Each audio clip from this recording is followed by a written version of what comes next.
kung saan sa ngayon po ay iba't ibang weather system ang nakapaligid po dito sa ating bansa. Mayroong easterlies sa silangan ng Luzon, mayroon pong daloy ng mahinang bugso ng amihan sa northwestern part ng ating area of responsibility o yung tinatawag po natin na northeasterly surface wind flow.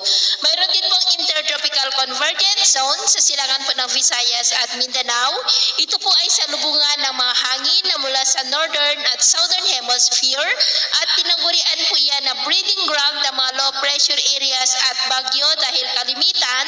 Diyan po nagsisimula ang mga sirkulasyon at gaya ng inyong napapansin, posibleng lalakas ang isang sirkulasyon na nandito sa silangan ng ating bansa at posibleng maging bagyo sa mga susunod na araw, pero kikilos naman po yan pataas, pero atin lamang pong babantayan ang development niyan. At ito naman ay pinapakita ng forecast model na ating ginagamit. Hanggang sa susunod na 2 linggo ay posible ang pamumuo ng mga sama ng panahon sa silangan ng ating bansa, pero wala pa naman pong bagyo na namamataan na tatawid po dito sa ating kalupaan.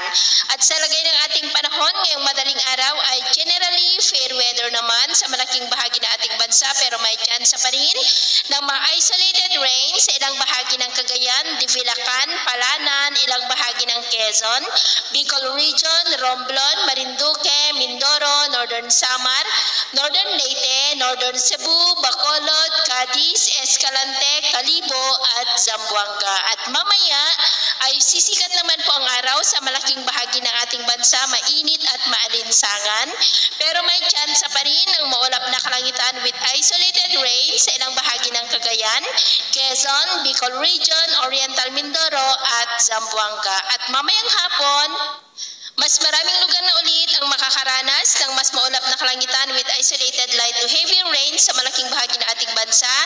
Kaya kung lalabas po tayo sa ating mga tahanan, ay ugaliin lamang po natin lagi ang magdala ng kahit anong panangga natin sa init ng araw at proteksyon na rin po sa mga biglaang buhos ng ulan. At sa atin naman pong mga baybayin, wala na po tayong nakataas na anumang gale warning signals. Malaya po napapalaot ang ating mga kababayan, lalo na po ang mga mangingisda na gumagamit po ng maliliit na bangka, pero iba yung pag-ingat lamang po kung papalaot tayo para po mas makaiwas sa mga sakunang